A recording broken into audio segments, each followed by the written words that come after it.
आज सुबह से मम्मी चिल्ला रही थी, भावेश आज महात्माओं का सामैया है, जल्दी चल। पर मैं तो गहरी नींद में सोया था। मम्मी चली गई थी।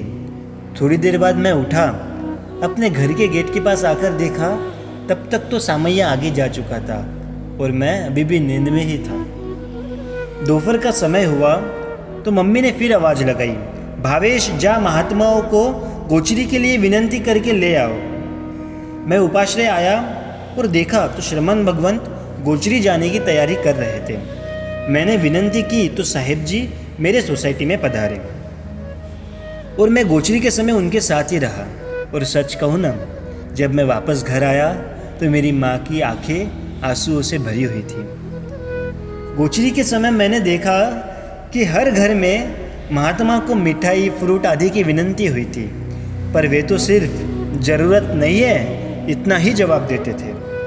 मेरे मन में विचार आया कि क्यों ज़रूरत नहीं है, विहार करके आए हैं तो एनर्जी के लिए फ्रूट तो लेनी चाहिए ना, पर फिर भी ना क्यों कह रहे हैं। मेरे घर भी मम्मी ने मिठाई के लिए अत्यंत आग्रह किया, पर साहेब जी का फिर वही जवाब, ज़रूरत नहीं है। तो मम्मी ने पूछ लिया, क्यों ज़रूरत नहीं है, इतने सारे महात्मा इतना उग्र विहार करके आए हैं फिर भी ज़रूरत नहीं है। महात्मा ने जो जवाब दिया, उस जवाब ने मेरे दिल के गहराइयों को छू लिया।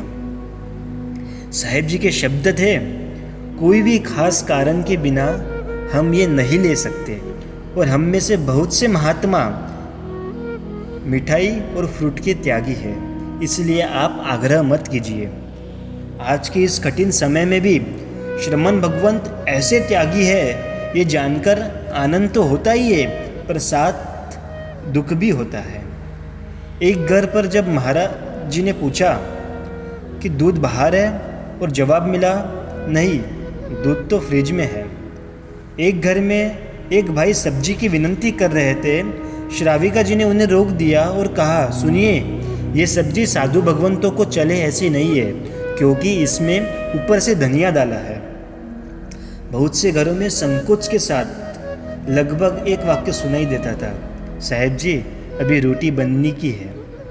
और हमारे साहेब जी तो एक स्मित के साथ जो मिला वो लेकर चले जाते हैं। हृदय में दुख हुआ कि सुबह साधु भगवंत गोचरी के लिए नहीं निकले, मतलब सभी साधु भगवंतों को एकासना ही होगा। उसमें भी मिठाई फ्रूट आदि का त्याग होने के कारण ऐसी वस्तु साधु भगवंत नहीं लेते, और जिसे हम प्रॉपर डाइट कह सके, ऐसा भोजन हमारे घर 12 बजे तक भी तैयार नहीं होता है, और अगर बना भी हो तो वो फिर महात्मा को चले ऐसा नहीं होता है।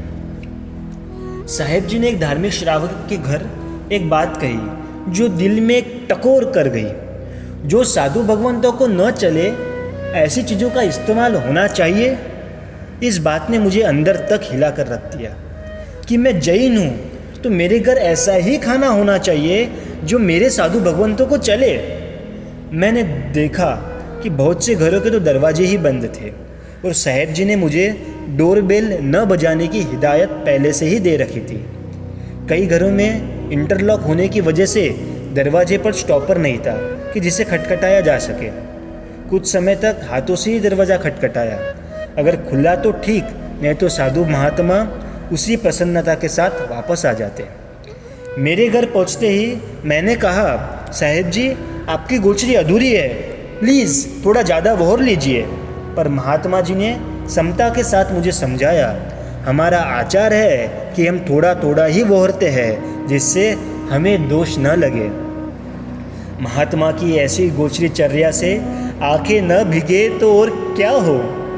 दोस्तों, एक बात कहूँ, यदि सच में हृदय पिघला हो तो महात्मा की गोचरी के समय घर का दरवाज़ा खुला रखना, दूध फ्रिज में नहीं रखना, सब्जी में ऐसी कोई चीज़ न डाले जो महात्मा को न चले।